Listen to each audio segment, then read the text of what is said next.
اب یہ تو چلیں یہ کلیئر ہو گیا معاملہ کہ کل تک یہ تھا کہ جی صرف 10 ارب پر حکومت نے کیوں اس کو فروخت کر دیا، اور حکومت کو تو بہت کم پیسہ مل رہا ہے. تو یہ جو 25% ابھی حکومت کے شیئرز اس میں باقی ہیں، اسٹیک ہولڈر حکومت 25% کی ہے، تو اس کا 100% اماؤنٹ حکومت کے ہی پاس جائے گا، اس میں سے کچھ ری انویسٹ نہیں کیا جائے گا، ایسے ہی ہے؟ جی، پہلی تو بات یہ ہے کہ جیسے چیئرمین پرائیویٹائزیشن کمیشن نے کہا کہ 10 بلین تو کیش مل جائے گا، 10.2 billion to be exact out of 135 billion, اور باقی funds will go into the company, اور اس میں 25% کی اونرشپ جو ہے وہ گورنمنٹ آف پاکستان کی ہوگی تھرو پی آئی اے ہولڈنگ کمپنی.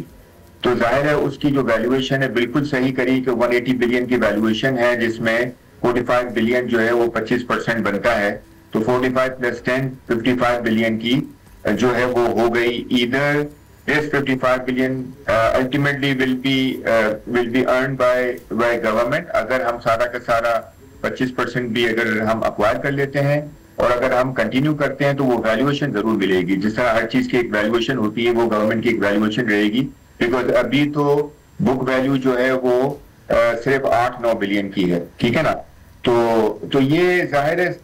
دوسرا اسپیکٹ یہ ہے کہ ظاہر ہے جو 125 بلین جو انٹو دا کمپنی گیا وہ ظاہر ہے وہ یوٹیلائز ہوگا پی آئی اے کی گروتھ کے لیے اور پی آئی اے کی ڈیولپمنٹ کے لیے. That is the most important thing کہ وہ اویلیبلٹی آف فنڈز آئیں گے from successful entrepreneurs of Pakistan جو کنسورشیم ممبرز ہیں، ان کے فنڈز انٹو دا کمپنی آئیں گے، اور وہ ڈیڈیکیٹڈ فنڈز ہوں گے only for the airline business. اور اس میں انشاءاللہ جو ہماری پاس کی گلوری تھی وہ اچیو کرنے کی ہم کوشش کریں گے.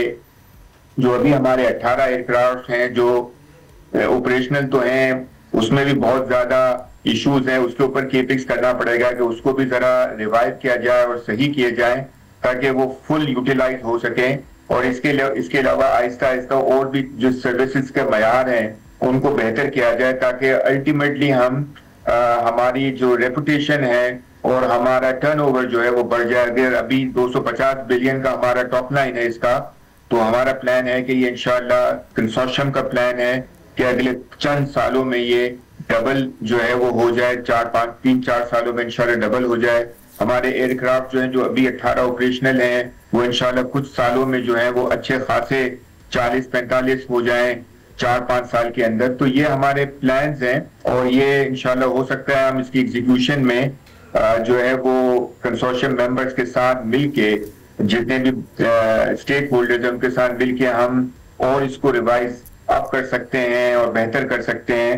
تو ڈیفینیٹلی پلانز ہیں اور انشاءاللہ یہ پاکستان کی جیت ہے. سب سے امپورٹنٹ بات یہ ہے کہ یہ پاکستان کی جیت ہے اور یہ 20 سال کے بعد ایک بہت بڑی پرائیویٹائزیشن ہوئی ہے، اور وہ پی آئی اے جو کہ گیم چینجر ہو سکتی ہے پاکستان کی اکنامک ایکٹیویٹی کے لیے، پاکستان کی اگلی پرائیویٹائزیشن ٹرانزیکشنز کے لیے، اور جو دوسرے پاکستان میں لوکل انٹرپرینورز ہیں وہ پاکستان کے ایسٹس میں شامل ہونے کی کوشش کریں گے انشاءاللہ. سبسکرائب کریں اور بیل دبائیں تاکہ کوئی خبر رہ نہ جائے.